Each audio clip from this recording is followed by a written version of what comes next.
Hello everyone, welcome to my channel. तो स्वागत है आप सभी का एग्री टू कल्चर फैमिली के इस यूट्यूब चैनल पे। तो आज की इस क्लास में हम लोग एग्रीकल्चरल इकोनॉमिक्स वाला जो सब्जेक्ट है इसको कंप्लीट करेंगे। UK triple S C double AO के लिए असिस्टेंट एग्रीकल्चर ऑफिसर के लिए जो उसका सिलेबस है उसमें इकोनॉमिक्स का भी पार्ट है। तो उसी को ध्यान में रखकर यहाँ पर एग्रीकल्चर इकोनॉमिक्स की इंपॉर्टेंट एमसीक्यू की क्लास लाई गई है। इकोनॉमिक्स का जो पोर्शन है वो स्टूडेंट को थोड़ा टफ लगता है, इसलिए इसके क्वेश्चन को या तो एग्जाम में वो स्किप कर देते हैं या फिर उसको गलत करके आ जाते हैं। तो ऐसा आपके साथ ना हो, इसीलिए क्लास के एंड तक बने रहिए, क्लास को पूरा देखिए। यहाँ पर एग्जाम ओरिएंटेड क्वेश्चन है, प्रीवियस ईयर बेस्ड क्वेश्चन आपके सामने है, यहीं से आपके एग्जाम में क्वेश्चन पूछे जा सकते हैं। तो क्लास के एंड तक बने रहिए। चलते हैं इस क्लास में, देखते हैं आज का पहला क्वेश्चन। तो ये रहा आपके सामने पहला question. Who gave the welfare definition of economics? अर्थशास्त्र की कल्याण वेलफेयर परिभाषा किसने दी? Option number A John Maynard Keynes, option number B Alfred Marshall, option number C Lionel Robbins, option number D Adam Smith.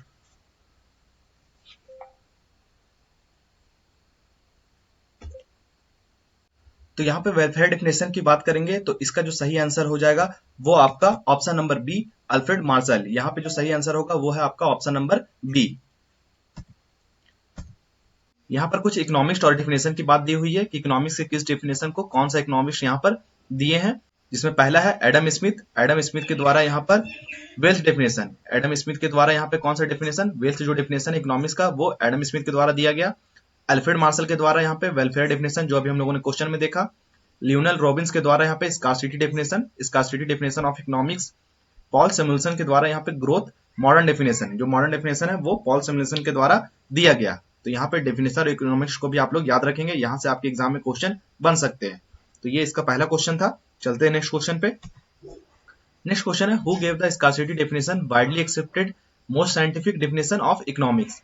अर्थशास्त्र की सबसे वैज्ञानिक व्यापक रूप से स्वीकृत स्कार्सिटी परिभाषा किसने दी? तो इस क्वेश्चन को अभी हम लोगों ने देखा। यहाँ पर जो सही आंसर हो जाएगा option number B Lionel Robbins. Next question है who first coined and used the term macroeconomics and microeconomics in 1933? तो यहाँ पर पूछ रहा है कि मैक्रो इकोनॉमिक्स और माइक्रो इकोनॉमिक्स शब्दों का पहली बार प्रयोग 1933 में 1933 में किसने किया? Option number A Adam Smith, option number B Ragnar Frisch, option number C John Maynard Keynes, option number D Alfred Marshall.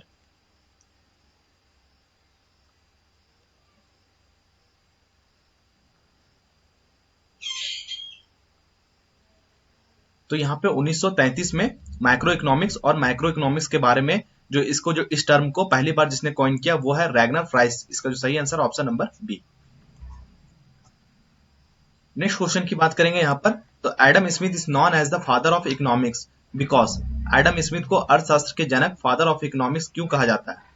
Option number A he is the founder classic school who theorized economic theory, option number B he emphasized production and expansion of wealth, option number C he introduced concept of division of labor, option number D he published his book wealth of nation।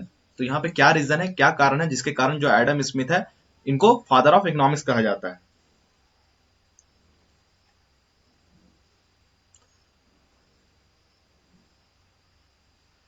तो क्योंकि ये classical जो school है इसके founder है और साथ ही साथ इकोनॉमिक थ्योरी को भी इन्होंने दिया, जिसके कारण ये एडम स्मिथ जो है वो फादर ऑफ इकोनॉमिक्स के नाम से जाने जाते हैं। तो इसका जो सही आंसर है वो है आपका ऑप्शन नंबर ए।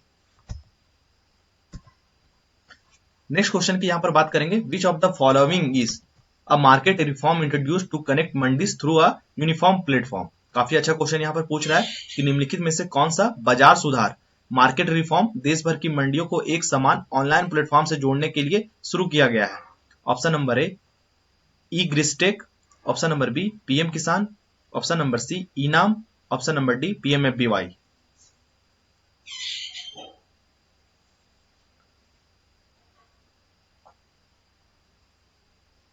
तो इस क्वेश्चन का जो सही आंसर है वो आपका हो जाएगा ई नाम। ई नाम यहाँ पे सही आंसर हो जाएगा। इसका क्या काम है, ये एक ऐसा मार्केट रिफॉर्म है जो कि देश भर की जो मंडियां है उसको ऑनलाइन प्लेटफॉर्म से जोड़ने का काम करती है। वो यहाँ पर ऑनलाइन प्लेटफॉर्म में अपने सामान को बेच सकती है। तो इसके लिए यहाँ पर ई नाम को स्टार्ट किया गया, इसका जो सही आंसर है वो है आपका ऑप्शन नंबर सी। इसका जो सही आंसर हो जाएगा ऑप्शन नंबर सी। यहाँ पर इसके फुल फॉर्म की बात करेंगे तो फुल फॉर्म जो इसका हो जाएगा नेशनल एग्रीकल्चर मार्केट। ई नाम का फुल फॉर्म क्या है, नेशनल एग्रीकल्चर मार्केट। इसका जो लॉन्च डेट है वो क्या है, 14 अप्रैल 2016। 14 अप्रैल 2016 को इसको लॉन्च किया गया। पर्पस क्या था, तो जितने भी एग्रीकल्चर मंडी है इसको ऑनलाइन प्लेटफॉर्म पे जोड़ सके, इसके लिए इसको लॉन्च किया गया।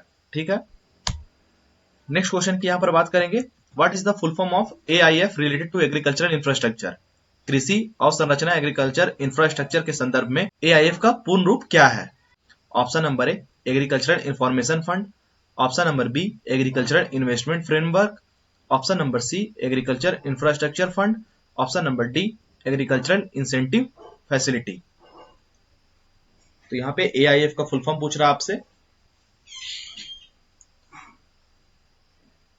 तो यहाँ पे AIF का फुल फॉर्म जो हो जाएगा वो है आपका option number C agriculture infrastructure fund. इसका सही आंसर है ऑप्शन नंबर सी। यहाँ पे इसके फुल फॉर्म की बात करेंगे तो जैसे हम लोगों ने देखा एग्रीकल्चर इंफ्रास्ट्रक्चर फंड AIF का फुल फॉर्म है। लॉन्च ईयर की बात करेंगे तो 2020 है। किस मिनिस्ट्री के अंतर्गत ये आता है, तो ये ministry of agriculture and farmers welfare के अंतर्गत आता है। जो इसका नोडल मिनिस्ट्री है वो है ministry of agriculture and farmers welfare. Next question है, the digitization of land records is being carried out under which program. भूमि अभिलेखों लैंड रिकॉर्ड्स का डिजिटलीकरण किस कार्यक्रम के अंतर्गत किया जा रहा है।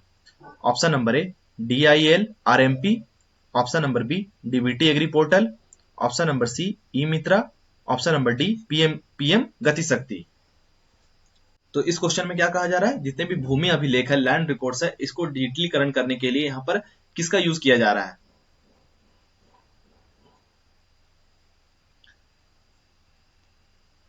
तो यहाँ पे डिजिटल इंडिया लैंड रिकॉर्ड जो मॉडर्नाइजेशन प्रोग्राम है इसका यूज किया जा रहा है। इसका जो सही आंसर है वो है आपका ऑप्शन नंबर ए। यहाँ पे इसका सही आंसर हो जाएगा। क्या फुल फॉर्म है इसका, digital India land record modernisation programme, ये इसका फुल फॉर्म है। इस चीज को आप लोग याद रखेंगे। आंसर नंबर ए सही आंसर है।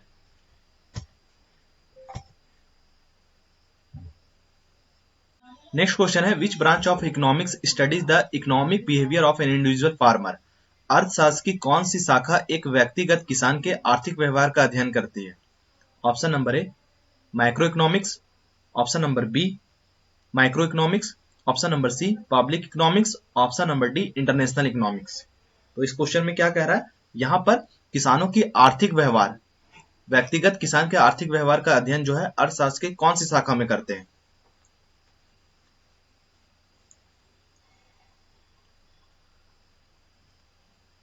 तो जब भी यहां पर किसी इंडिविजुअल फार्मर की बात आएगी या फिर यहां पर किसी तरीके का कंज्यूमर की बात आएगी या फिर फार्म की बात आएगी, तो इसकी स्टडी जो है वो माइक्रो इकोनॉमिक्स के अंतर्गत करते हैं। इसका जो सही आंसर है वो है आपका ऑप्शन नंबर बी। यहां पे इसका सही आंसर हो जाएगा option number B. Next question है, by what other name is microeconomics known. Microeconomics को किस अन्य नाम से जाना जाता है। Option number A price theory, option number B income theory, option number C demand supply theory, option number D economic growth.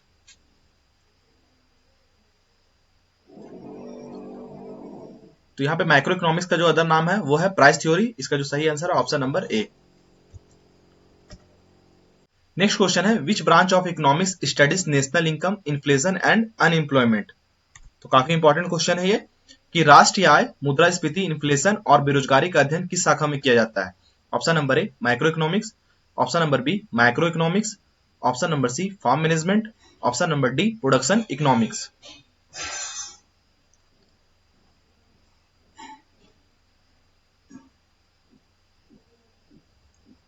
तो अभी हम लोगों ने देखा, क्या देखा कि फार्मर जो है, फार्मर हो गया, फार्म्स हो गए, कंज्यूमर हो गया, ये सब माइक्रो में पढ़ते हैं। और अगर मैक्रो की बात करें तो इसके अंदर क्या आएगा, तो इसके अंदर आ जाएगा आपका नेशनल इनकम, इन्फ्लेशन और जो अनएम्प्लॉयमेंट है ये माइक्रो में पढ़ते हैं। तो इसका जो सही आंसर है वो है आपका option number B. Next question की बात करेंगे, which of the following is an example of micro economics. निम्नलिखित में से कौन सा माइक्रो इकोनॉमिक्स का उदाहरण है। Option number A national income, inflation, price of wheat in A local market, GDP growth. तो माइक्रो इकोनॉमिक्स में क्या पढ़ते हैं हम लोग, स्मॉल चीजों को, जैसे कि यहाँ पर price of wheat in local market हो गया, नेशनल इनकम अभी हम लोगों ने देखा माइक्रो इकोनॉमिक्स के अंतर्गत पढ़ते हैं। बड़े पैमाने पे जो चीजें पढ़ी जाती है वो माइक्रो इकोनॉमिक्स के अंतर्गत आता है। जिसमें नेशनल इनकम हो गया, इन्फ्लेशन हो गया, जीडीपी ग्रोथ, ये सारे नेशनल चीजें हैं जो कि माइक्रो इकोनॉमिक्स के अंतर्गत आएगा। तो यहाँ पर माइक्रो की जब बात करेंगे, स्मॉल की बात करेंगे, तो इसका जो सही आंसर है वो है आपका option number C. Which of the following is the primary objective of agricultural economics? कृषि अर्थशास्त्र का मुख्य उद्देश्य क्या है? Option number A increase forest area, option number B efficient allocation of agricultural resources, option number C study of weather, option number D study of animal disease. तो इस question में यहाँ पे एनिमल डिजीज का कोई लेना देना नहीं है, तो ये पहले ही गलत हो जाएगा। स्टडी ऑफ वेदर ये मेडियोरोलॉजी के अंतर्गत आता है। इंक्रीज फॉरेस्ट एरिया ये फॉरेस्ट्री एग्रो फॉरेस्ट्री के अंतर्गत आएगा। तो यहाँ पे इकोनॉमिक्स की बात करेंगे, एग्रीकल्चर इकोनॉमिक्स की, तो इसका जो सही आंसर है वो है आपका option number B efficient allocation of agriculture resources. Next question है यहाँ पर which of the following is a subject of micro economics? निम्नलिखित में से कौन सा माइक्रो इकोनॉमिक्स का विषय है? तो यहाँ इसका सही आंसर इंडिविजुअल फार्मर, जो मैंने बताया, सही आंसर इसका हो जाएगा। नेक्स्ट क्वेश्चन है which economic term refers to the satisfaction obtain from consuming a commodity? तो ये भी इंपॉर्टेंट क्वेश्चन है। किसी वस्तु के उपभोग कंजप्शन से प्राप्त संतुष्टि को क्या कहा जाता है? Option number A utility, option number B value, option number C price, option number D wealth. तो यहाँ पर क्या है, जब भी किसी कमोडिटी को कंज्यूम करते हैं, उसको ऑब्टेन करते हैं, तो उससे क्या होता है कि सेटिस्फैक्शन मिलता है, संतुष्टि प्राप्त होता है। तो ये जो टर्म है ये क्या कहलाता है? तो ये यूटिलिटी कहलाता है। इसका जो सही आंसर है वो है ऑप्शन नंबर ए यूटिलिटी। जब भी किसी कमोडिटी को कंज्यूम किया जाता है तो उससे प्राप्त होने वाला जो सेटिस्फैक्शन है, संतुष्टि है, वो यूटिलिटी कहलाता है। नेक्स्ट क्वेश्चन है यहाँ पे the amount of money paid to purchase a commodity is known as? किसी वस्तु को खरीदने के लिए दी गई धनराशि को क्या कहा जाता है? Option number A cost, option number B price, option number C profit, option number D income. तो यहाँ पे धनराशि की बात कर रही है। जब भी किसी वस्तु को खरीदते हैं तो धनराशि जो दिया जाता है तो ये प्राइस कहलाता है। इसका जो सही आंसर है वो है ऑप्शन नंबर बी। इसका सही आंसर ऑप्शन नंबर बी हो जाएगा। नेक्स्ट क्वेश्चन है यहाँ पे the amount spend in producing a commodity is called? किसी वस्तु के उत्पादन में होने वाले व्यय को क्या कहा जाता है? Option number A income, option number B cost, option number C profit, option number D revenue.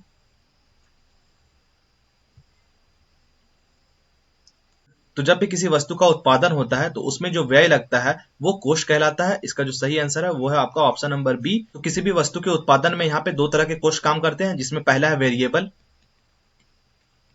और दूसरा है यहाँ पे फिक्स्ड। ये दोनों ही यहाँ पे वस्तु के उत्पादन में लगने वाला व्यय है, जो कि कॉस्ट के नाम से जाना जाता है। इसका जो सही आंसर है वो है आपका option number B. Next question यहां पर बात करेंगे प्रॉफिट इज ऑब्टेन्ड बाय? लाभ जो प्रॉफिट है ये किसके बराबर होता है? Option number A cost revenue, option number B revenue cost, option number C price cost, option number D income price.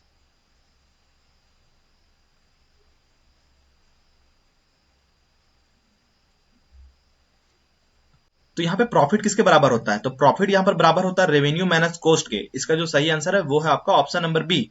जब भी यहाँ पर प्रॉफिट जो है, प्रॉफिट की बात करेंगे, प्रॉफिट कब बराबर होगा? जब यहाँ पर रेवेन्यू जो है इसमें कॉस्ट को घटा दिया जाए, टोटल कॉस्ट को घटा दिया जाएगा रेवेन्यू में, तो फिर प्रॉफिट निकल कर आ जाएगा। इसका जो सही आंसर है वो है आपका option number B. Next question जो है which term refers to the total money received from the sale of goods? वस्तुओं की बिक्री से प्राप्त जो कुल धनराशि है उसको क्या कहा जाता है? Option number A revenue, option number B profit, option number C cost, option number D expenditure.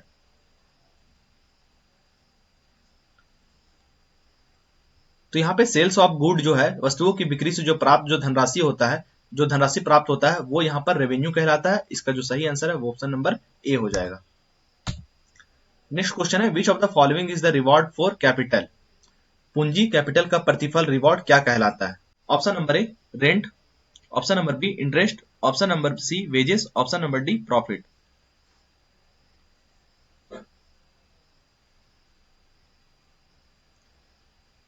तो यहाँ पे कैपिटल का पूछा है, तो कैपिटल का जो रिवॉर्ड होता है वो आपका होता है इंटरेस्ट। ये इसका सही आंसर हो जाएगा। कैपिटल का रिवॉर्ड इंटरेस्ट। अगर लैंड का पूछा होता तो क्या होता? रेंट। लैंड का अगर रिवॉर्ड पूछता तो रेंट हो जाता। और वेजेस किसका होता है? तो लेबर का। ये इसका सही आंसर। तो यहाँ पे कैपिटल का पूछा था, तो इसका जो सही आंसर है वो है आपका इंटरेस्ट। नेक्स्ट क्वेश्चन देखेंगे, according to the law of demand when the price of a commodity increases its demand generally. तो काफी अच्छा क्वेश्चन यहाँ पर पूछ रहा है कि मांग के नियम लॉ ऑफ डिमांड के अनुसार किसी वस्तु की कीमत बढ़ने पर उसकी मांग सामान्यतः क्या होती है? Option number A increase, option number B decrease, option number C remains constant, option number D double.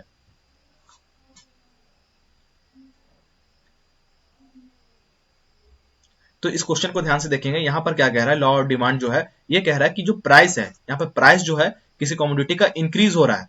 Price क्या हो रहा है? प्राइस यहाँ पे इंक्रीज हो रहा है, तो इसका जो डिमांड क्या हो जाएगा? डिमांड यहाँ पे डिक्रीज हो जाएगा। डिमांड क्या हो जाएगा? डिक्रीज। ये यहाँ पे इनवर्सली प्रोपोर्शनल है। जब भी किसी का मार्केट में देख सकते हैं, जब भी किसी वस्तु का प्राइस बढ़ जाता है तो मार्केट में डिमांड जो उसका है वो कम हो जाता है। वहीं अगर डिमांड ज्यादा है किसी भी वस्तु का तो वहां पे उसका प्राइस रेट बढ़ा दिया जाता है। तो यहाँ पे इस चीज को समझेंगे। इसका जो सही आंसर है वो है आपका option number B. Law of demand के अकॉर्डिंग जब भी किसी वस्तु का प्राइस बढ़ता है तो उसका जो इंक्रीज, तो लॉ ऑफ डिमांड के अकॉर्डिंग जब भी किसी वस्तु का प्राइस बढ़ता है तो यहाँ पे जो डिमांड है वो कम हो जाता है, और अगर डिमांड बढ़ता है तो प्राइस कम हो जाता है। नेक्स्ट क्वेश्चन है, market equilibrium is achieved when. बाजार संतुलन, मार्केट इक्विलिब्रियम कब प्राप्त होता है?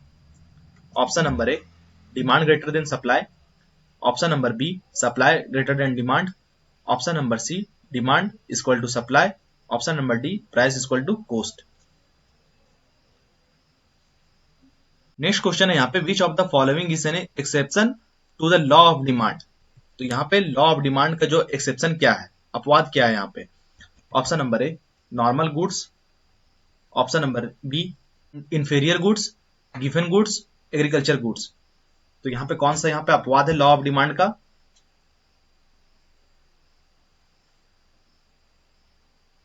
तो यहाँ पे इसका सही आंसर हो जाएगा ऑप्शन नंबर सी। इसका जो सही आंसर है वो है आपका ऑप्शन नंबर सी, गिवन गुड्स है। ये लॉ ऑफ डिमांड का अपवाद है, एक्सेप्शन है। नेक्स्ट क्वेश्चन है, a movement along the demand curves occur due to a change in. Demand curve पर मूवमेंट किस कारण से होता है? Option number A consumer income, option number B consumer taste, option number C price of the commodity, option number D population.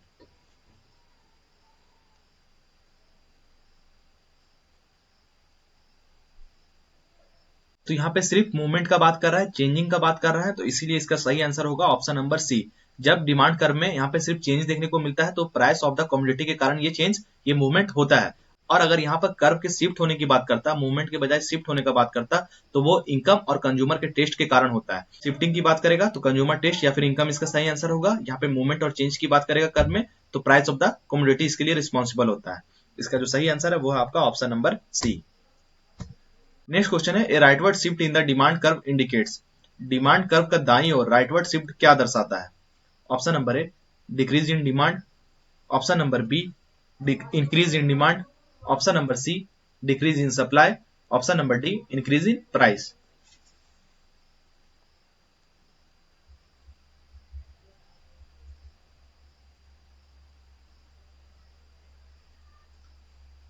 तो अगर rightward shift हो रहा है तो यहाँ पे डिमांड इंक्रीज हो रहा है। इसका जो सही आंसर है वो है आपका ऑप्शन नंबर बी।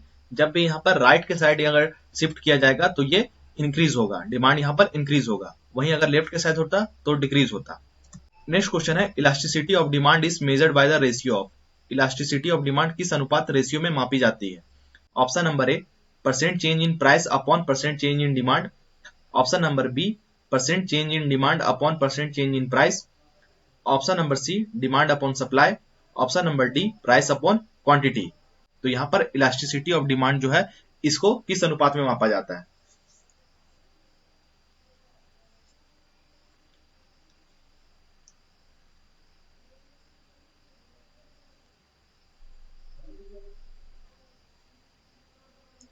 तो इस क्वेश्चन का जो सही आंसर है वो है आपका ऑप्शन नंबर बी। यहाँ पर इलास्टिसिटी ऑफ डिमांड का जो फॉर्मूला है वो है percent change in demand upon percent change in price. Next question है, at equilibrium price the market experience. Equilibrium price पर बाजार की स्थिति क्या होती है? Option number A excess demand, option number B excess supply, option number C neither shortage nor supply nor surplus, option number D price stability. तो यहाँ पर बाजार की स्थिति क्या होती है इक्विलिब्रियम प्राइस पर? तो जब मार्केट इक्विलिब्रियम रहेगा, यहाँ पर प्राइस इक्विलिब्रियम रहेगा, तो यहाँ पे नेदर शॉर्टेज और नॉट सरप्लस देखने को मिलेगा। इसका जो सही आंसर है वो है आपका option number C.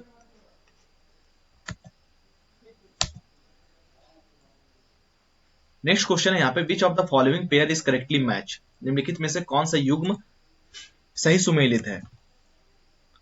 Option number A demand curve upward sloping, supply curve downward sloping, law of demand inverse relationship, law of supply inverse relationship.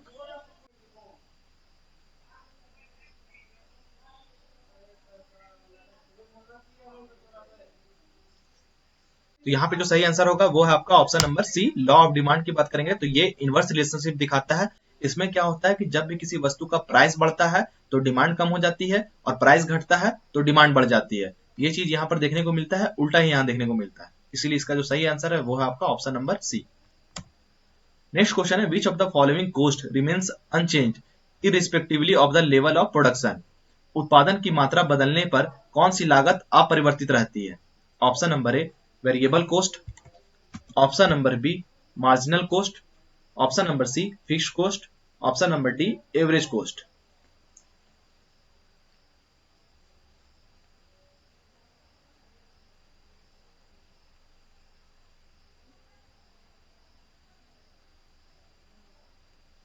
तो यहाँ पे उत्पादन की मात्रा बदलने पर यहाँ पे जो अपरिवर्तित रहता है वो है फिक्स्ड कॉस्ट। इसका जो सही आंसर है वो है option number C.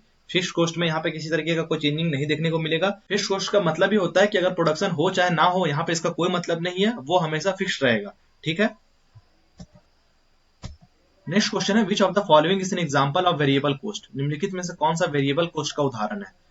Option number A depreciation of tractor, option number B land revenue, option number C seed cost, option number D interest on fixed capital.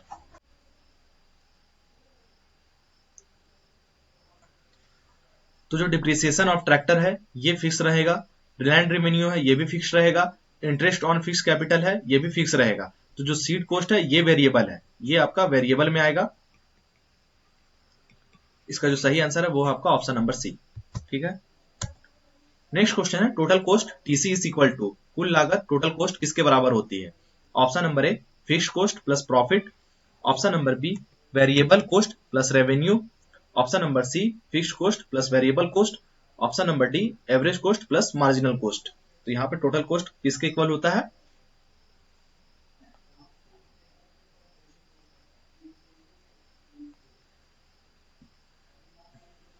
तो यहाँ पे इसका जो सही आंसर होगा वो आपका हो जाएगा ऑप्शन नंबर सी। जब भी टोटल कॉस्ट की बात आएगी तो fixed cost plus variable cost, यहाँ पर आप इस चीज को याद रखेंगे, टीसी बराबर एफसी प्लस वीसी।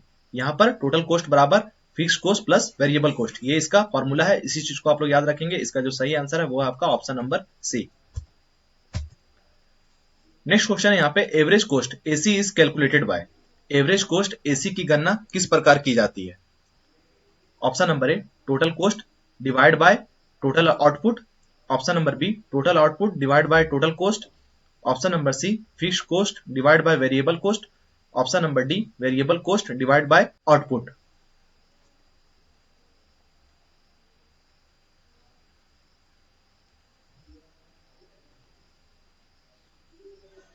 तो जब भी एवरेज कॉस्ट निकालना रहे तो यहाँ पर जो टोटल कॉस्ट है, टोटल जो कॉस्ट है उसको अगर टोटल आउटपुट से डिवाइड कर देते हैं तो यहाँ पे आपके सामने फिर एवरेज कॉस्ट निकल कर आएगा। तो इसका जो सही आंसर है वो है आपका ऑप्शन नंबर ए।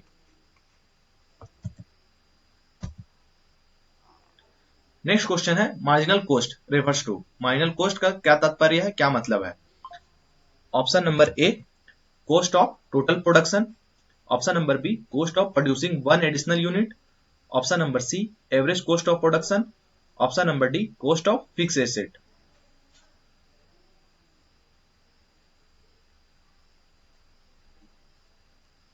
तो यहाँ पे मार्जिनल कॉस्ट क्या बताने का काम करता है कि जब भी किसी एक यूनिट प्रोडक्शन में एक यूनिट को प्रोड्यूस करने के लिए कितना वहां पर एडिशनल कॉस्ट बढ़ रहा है, वो चीज को मार्जिनल कॉस्ट बताने का काम करता है। तो इसका जो सही आंसर है वो आपका option number B, cost of producing one additional unit. Next question है, which organization recommend the minimum support price MSP based on the cost concept?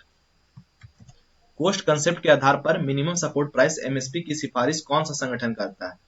Option number A ICR, option number B NABARD, option number C CACP, option number D FCI. तो MSP से related इस channel पे video upload कर दिया गया है, आज ही upload किया गया है। तो जितने भी स्टूडेंट है वो एमएसपी वाले लेक्चर को देख लेंगे ताकि एमएसपी से एक भी क्वेश्चन आपके एग्जाम में ना छूटे। यहाँ पर इसका जो सही आंसर हो जाएगा वो है CACP, commission for agricultural cost and price. इसका जो सही आंसर है वो है आपका option number C. Next question है which cost concept is most useful for deciding whether to produce one additional unit. एक अतिरिक्त इकाई का उत्पादन करना चाहिए या नहीं, इसका निर्णय लेने के लिए कौन सी लागत सबसे अधिक उपयोगी है? ऑप्शन नंबर ए average cost, total cost, marginal cost, fix cost.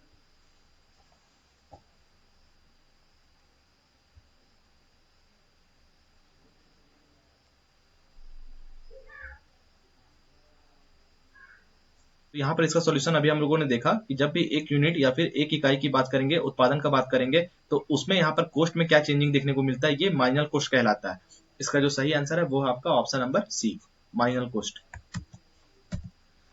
Next question है Agmark certification is primary related to. Agmark प्रमाण मुख्य रूप से किससे संबंधित है? Option number A quality certification of agricultural produce, option number B price fixation of agriculture produce, export licensing of agriculture produce, procurement of agriculture produce. तो यहाँ पे एक मार्क सर्टिफिकेशन जो है वो किससे संबंधित है?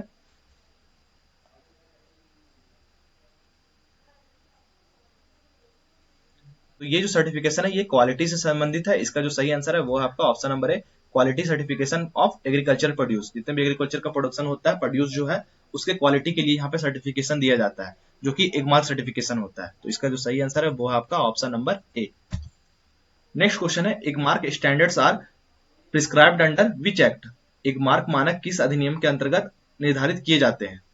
Option number A essential commodity act, agricultural produce grading and marking act 1937, option number B, option number C food safety and standard act, warehousing act. तो किस एक्ट के अंतर्गत यहाँ पे जो एक मार्क मानक है वो निर्धारित किया जाता है?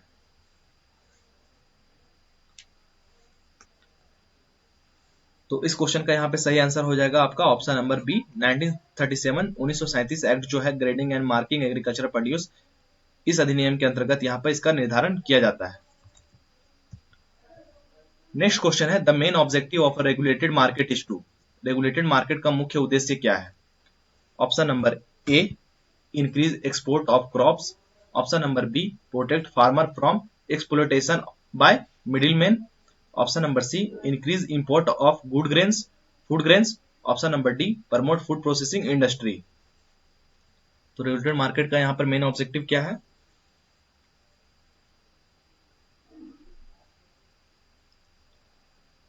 तो यहाँ पर बिचौलियों से, मिडिलमैन से बचाना, फार्मर्स को प्रोटेक्ट करना, ये इसका सही आंसर हो जाएगा option number B.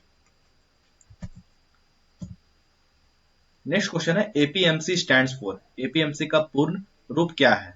Option number A agricultural produce market committee, option number B agricultural price management council, option number C agricultural production marketing council, option number D agricultural procurement market corporation. तो यहाँ पे APMC का full form क्या है? तो इस question का जो सही आंसर है वो आपका ऑप्शन नंबर ए इसका सही आंसर हो जाएगा एग्रीकल्चरल प्रोड्यूस मार्केट कमेटी। यहाँ पे मार्केट कमेटी जो है ये इसका फुल फॉर्म है।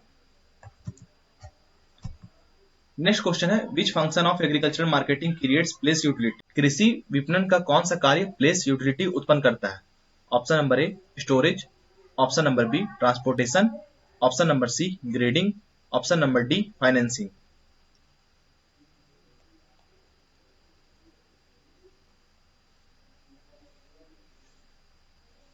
तो यहाँ पे प्लेस यूटिलिटी की बात हो रहा है, तो इसका जो सही आंसर हो जाएगा ट्रांसपोर्टेशन। ट्रांसपोर्टेशन जो है प्लेस यूटिलिटी के लिए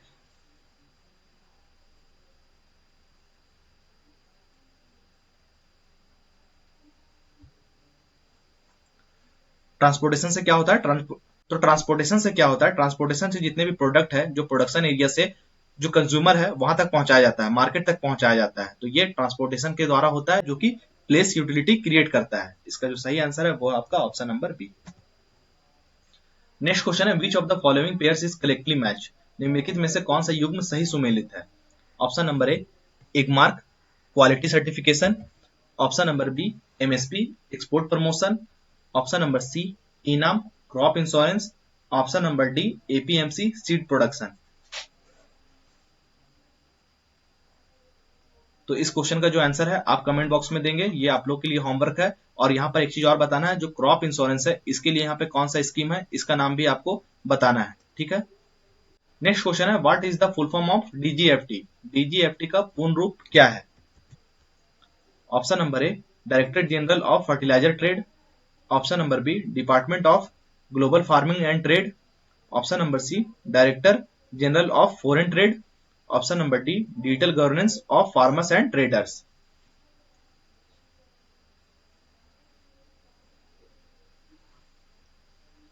तो यहाँ पे डीजीएफटी के फुल फॉर्म की बात करेंगे तो इसका जो सही आंसर हो जाएगा वो आपका ऑप्शन नंबर सी हो जाएगा, director general of foreign trade, इसका सही आंसर है। नेक्स्ट क्वेश्चन है, which of the following is a challenge in agricultural exports? निम्नलिखित में से कृषि एग्रीकल्चरल एक्सपोर्ट्स की एक प्रमुख चुनौती कौन सी है? Over production, excess rainfall, stringent quality standards, free market access. तो एग्रीकल्चर एक्सपोर्ट में जो चैलेंज देखने को मिलता है स्ट्रिंजेंट क्वालिटी स्टैंडर्ड, यहाँ पे क्वालिटी जो है वो यहाँ पे ज्यादा मैटर करता है। इसका जो सही आंसर है वो है आपका option number C. Next question है, who was the Indian economist who won the Nobel prize? निम्नलिखित में से किस भारतीय अर्थशास्त्री ने नोबेल पुरस्कार जीता? Option number A Raghuram Rajan, option number B Jagdish Bhagwati, option number C Amartya Sen, option number D Manmohan Singh. तो नोबेल पुरस्कार विजेता जो है वो भारतीय अमर्त्य सेन है, इसका जो सही आंसर है वो आपका ऑप्शन नंबर सी। तो ये थे हमारे एग्रीकल्चर इकोनॉमिक्स के क्वेश्चन। आई होप आपको सारे क्वेश्चन समझ में आया होगा। यहाँ पर हिंदी और इंग्लिश दोनों लैंग्वेज में आपके लिए क्वेश्चन लाया गया था। और जितने भी स्टूडेंट हैं जिन्होंने अभी तक क्लास 1 और क्लास 2 को नहीं किया, यहाँ पर आप देख सकते हैं ये दोनों वीडियो और भी यहाँ पर इंटोमोलॉजी के जो क्वेश्चन है वो भी यहाँ पर अपलोड किया गया है। चैनल में विजिट कीजिए, प्लेलिस्ट सेक्शन में जाइए, चैनल को सब्सक्राइब कीजिए और इन सारे वीडियोस को देखिए। ये सारे जो वीडियो है एग्जाम ओरिएंटेड है, एग्जाम के लिए काफी इंपॉर्टेंट है। तो थैंक यू आप सभी का क्लास में बने रहने के लिए, वीडियो को पूरा देखने के लिए। आप कमेंट सेक्शन में कमेंट कीजिए, वीडियो के बारे में बताइए और वीडियो पसंद आया हो तो लाइक कीजिए, कमेंट कीजिए और चैनल को सब्सक्राइब जरूर कीजिए। Thank you.